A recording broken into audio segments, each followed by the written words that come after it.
নির্বাচনের প্রস্তুতি নিচ্ছে সরকার। জাতিসংঘে প্রধান উপদেষ্টা। স্বৈরাচারের উত্থান ঠেকিয়ে ভারসাম্যপূর্ণ গণতান্ত্রিক রাষ্ট্র গড়াই লক্ষ্য। আগামী বছরের ফেব্রুয়ারি মাসে আমরা জাতীয় নির্বাচন অনুষ্ঠানের প্রস্তুতি নিচ্ছি। আমাদের লক্ষ্য ছিল ক্ষমতার ভারসাম্যপূর্ণ একটি গণতান্ত্রিক রাষ্ট্র কাঠামো গড়ে তোলা, যেখানে আর কোনো স্বৈরশাসকের আবির্ভাব হবে না। ভোট নিয়ে আর কোনো সংশয় নেই মির্জা ফখরুলের। জুলাই সনদের বাস্তবায়ন চান তাহের, বিচার ও সংস্কারের জোর আখতারের।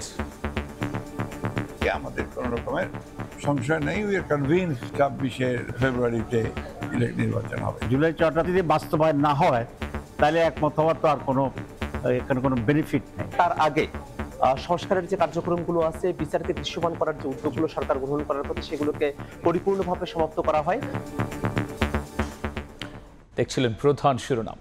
দুপুরের সময়ে সঙ্গে আছি আমি গোলাম রাব্বি। অন্যান্য শীর্ষ সংবাদ।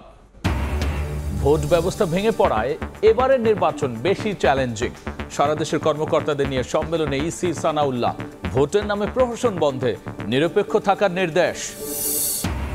জুলাই সনদ বাস্তবায়নে বিচার বিভাগের পরামর্শ চাওয়ার পরিকল্পনা। 15 অক্টোবরের মধ্যে চূড়ান্তের আশা ঐকমত্য কমিশনের। ঝুলে গেলে নির্বাচন নিয়ে শঙ্কা বিশ্লেষকের।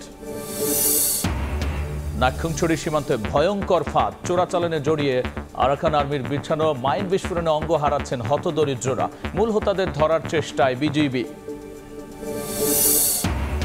অনিয়ম দূর করায় চট্টগ্রাম বিমানবন্দরে ফিরছে আন্তর্জাতিক এয়ারলাইন্স।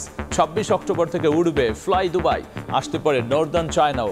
গ্রাউন্ড চার্জ কমানোর তাগিদ।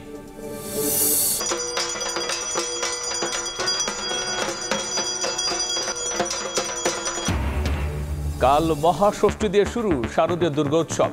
মণ্ডপে মণ্ডপে সাজসজ্জায় ব্যস্ত শিল্পী, নিরাপত্তা জোরদার। পূজা অনুষঙ্গ পোশাকের দোকানে উৎসবের রং।